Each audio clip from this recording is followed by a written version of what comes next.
हाजरा बेगम YSRCP general secretary Nizamabad ज़िले की press conference. इन्होंने इस प्रेस कॉन्फ्रेंस में मुखातिब करते हुए बताया कि हुकूमत में माइनॉरिटी का हिस्सा क्या है।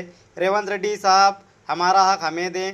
माइनॉरिटी ना सिर्फ वोट बैंक है बल्कि माइनॉरिटी हुकूमत बनाने वाले, हुकूमत चलाने वाले हैं। राजशेखर रेड्डी साहब के दौरे हुकूमत में शब्बीर अली साहब को मिनिस्ट्री दी गई। चंद्रबाबू नायडू ने भी माइनॉरिटी को मिनिस्टर दिया था। केसीआर साहब की हुकूमत में भी महमूद अली साहब को MLC देकर मिनिस्ट्री दी गई थी। रेवंत रेड्डी साहब की हुकूमत में क्यों माइनॉरिटी को नज़रअंदाज किया जा रहा है। तेलंगाना में 56 लाख यानी 15% हम लोग हैं। अगर हमारा वोट बैंक ना होता तो ये हुकूमत नहीं बनती। Minority not only vote bank, minority is power centre. आपको BC नज़र आए, SC ST नज़र आए, माइनॉरिटी नज़र नहीं आई। सवाल किया आप कंपलसरी मिनिस्ट्री देना चाहिए। आपने MLC कोटा में जो धोखा दिया, माइनॉरिटी को नाराज़ किया। आने वाले बजट में ऐसा ना करें।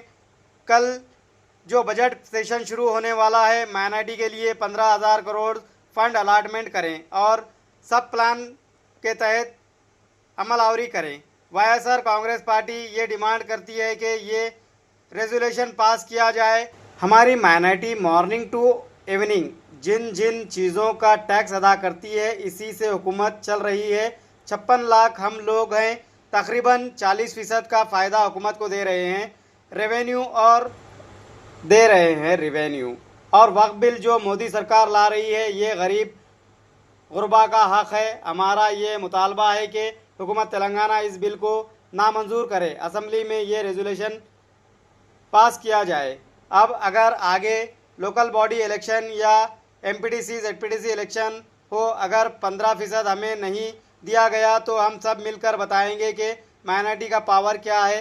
इस बात का हाजरा बेगम ने इजहार किया और वज़ीर आला रेवंत रेड्डी को सख्त तनकीदों का निशाना भी बनाया।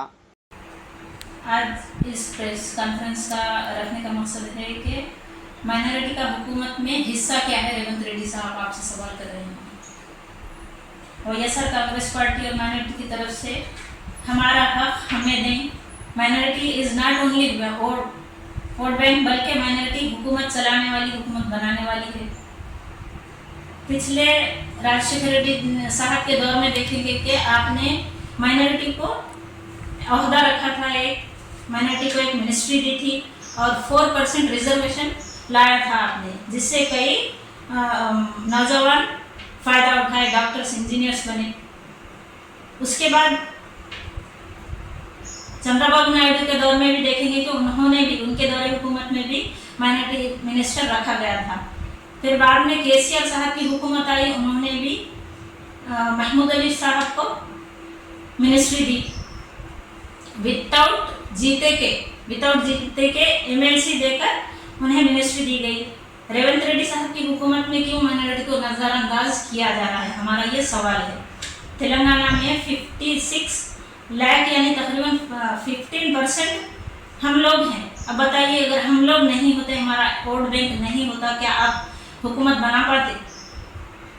आज आपको BC नज़र आ रहे हैं, ST SC नज़र आ रहे हैं, लेकिन माइनॉरिटी नज़र नहीं आती आपको। हमको सिर्फ 6 टिकट देकर, वो भी ऐसी जगह दे दिए जहाँ पर हमारा जीतना नामुमकिन था।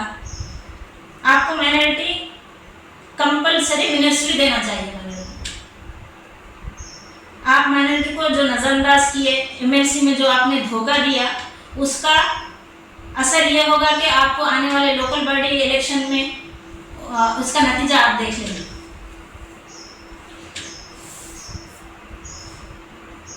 आपने पहले भी माइनॉरिटी को नज़रअंदाज किया था। आपने अब भी अगर आप ऐसे ही करेंगे, माइनॉरिटी को नाराज़ करने वाला काम करेंगे, तो देखिए आने वाले बजट सेशन में आपको ज़रूर